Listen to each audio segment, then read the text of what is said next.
Thanks for joining us in this edition of Renovation Time. While we're in this renovated kitchen, we started this about a week and 2 days ago. Got the drywall on. They're just finishing up the back room, which we're doing too. Insulation, vapor barrier, and drywall. But this is an old home. It's over 100 years old.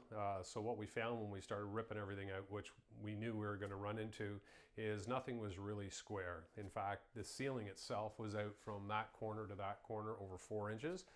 So what we ended up doing is strapping everything down. Unfortunately, I got the drywall up before I could show you, but they strapped it all because we're putting a new kitchen in here, and in order for us to put our kitchen in, we need everything to be square. So the design, the layout is virtually the same or close to the same as what originally it was. We modified and changed a couple things, but what we're going to do here is put the stove here, and the stove was originally here.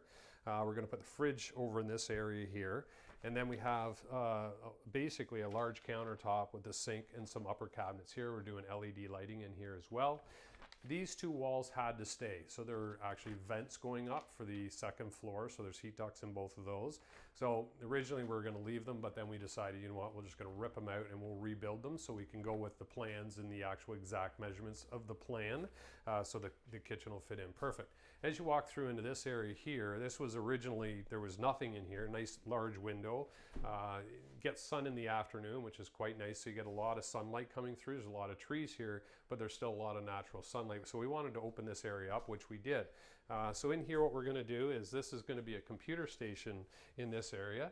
So we put basically rollouts in here, so you'll be able to use it for filing cabinets with a beautiful quartz countertop, and you still get the natural light coming through. And then where the camera is, there's going to be a nice table in here.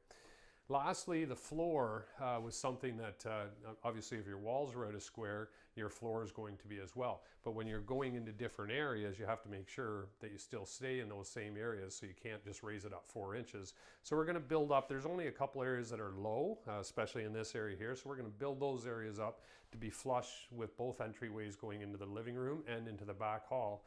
And then into this area here, this is perfectly flush. So we'll come back here as it progresses.